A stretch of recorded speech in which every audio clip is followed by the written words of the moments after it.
تاکہ پڑھ کر سنائے انہیں تیری آیتیں اور سکھائے انہیں یہ کتاب اور دنائی کی باتیں اور پاک صاف کر دے انہیں، بے شک تو ہی بہت زبردست قوت والا اور بڑی حکمت والا ہے۔ حاضرین و ناظرین گرامی قدر، باری تعالیٰ نے اپنے خلیل کی مانگی ہوئی اس دعا کو شرف اجابت عطا فرمایا۔ آج ساری ذریت آدم اور کل نسل ابراہیم اور کائنات کی ہر چیز دعائے ابراہیمی کا فیض پا رہی ہے، اور رسول اللہ صلی اللہ علیہ وسلم کے وجود کو سارے عالم انس کے لیے باعث سے رحمت اللہ العالمین دیکھ رہی ہے، اور رسول اللہ صلی اللہ علیہ وسلم کی بعثت اسی دعائے ابراہیمی کے سبب ہوئی تھی، جس کا اظہار و اعتراف خود رسول اللہ صلی اللہ علیہ وسلم کی ذات اقدس نے کئی مرتبہ اپنی زبان اقدس سے کیا ہے۔ انا دعوت ابی ابراہیم، میں اپنے باپ جد امجد حضرت ابراہیم علیہ السلام کی دعا ہوں۔ حاضرین و ناظرین گرامی قدر، رسول اللہ صلی اللہ علیہ وسلم کے وجود اقدس میں بحیثیت ذریت تمام تر صفات ابراہیمی کی جلوہ گری نظر آتی ہے، اور دعوت دین کے حوالے سے جیسے حالات حضرت ابراہیم علیہ السلام کو پیش آئے تھے، اسی طرح کے اور ان سے بھی شدید تر اور سخت تر اور بدتر حالات رسول اللہ صلی اللہ علیہ وسلم کو پیش آتے ہیں۔ اور جیسے حضرت ابراہیم علیہ السلام نے اپنی قوم کو عقیدہ توحید سمجھایا اور اس کے بارے میں عقلی دلائل دیے تاکہ انسانی عقل مان جائے، ویسے ہی رسول اللہ صلی اللہ علیہ وسلم نے اپنی قوم کو عقل و دانش کے ذریعے تمام عقائد اسلام کی عقلی بنیادوں کو واضح کیا ہے۔ حضرت ابراہیم علیہ السلام نے اپنے زمانے کے ظالم اور سرکش بادشاہ کے سامنے دعوت توحید پیش کی، جس نے خدائی کا دعویٰ کیا تھا، اور اس نے قوم کے سامنے انا ربکم کا نعرہ بلند کیا تھا۔ حضرت ابراہیم علیہ السلام نے اس کے سامنے ہی اس کی خدائی کے دعوے کو مسترد کر دیا تھا، اور اس نے اپنے محیی اور ممیت ہونے کا دعویٰ بھی کیا، مگر وہ خود حضرت ابراہیم علیہ السلام کی عقل و دانش اور آپ کے رب کی اس شان کے سامنے لاجواب ہو گیا تھا۔ فَإِنَّ اللَّهَ يَأْتِي بِالشَّمْسِ مِنَ الْمَشْرِقِ فَأْتِ بِهَا مِنَ الْمَغْرِبِ۔ اب وہ سرکش جابر ظالم بادشاہ نمرود کامل خاموش ہو کر رہ گیا۔ قرآن بیان کرتا ہے فَبُہِتَ الَّذِي كَفَرَ، وہ کافر اس دلیل پر ہکا بکا ہو کر رہ گیا، وہ سراپا مبہوت ہو گیا، وہ دیکھتا ہی دیکھتا رہ گیا، اس کی زبان اس نقطے پر مکمل طور پر بے زبان ہوگی، اس کی آنکھیں پھٹی کی پھٹی رہ گئیں۔ اسی طرح رسول اللہ صلی اللہ علیہ وسلم نے ابراہیمی خون کے جوش اور اثر پر اپنی قوم کے وڈیروں کو دعوت دی، اور اس دعوت حق میں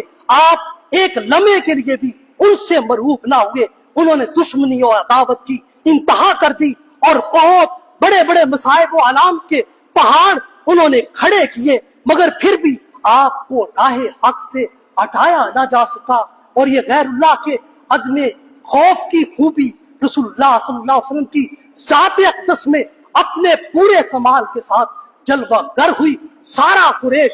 دشمن بن گیا تھا، جان کا قاتل بننا چاہتا تھا، خون کا پیاسا بننا چاہتا تھا، مگر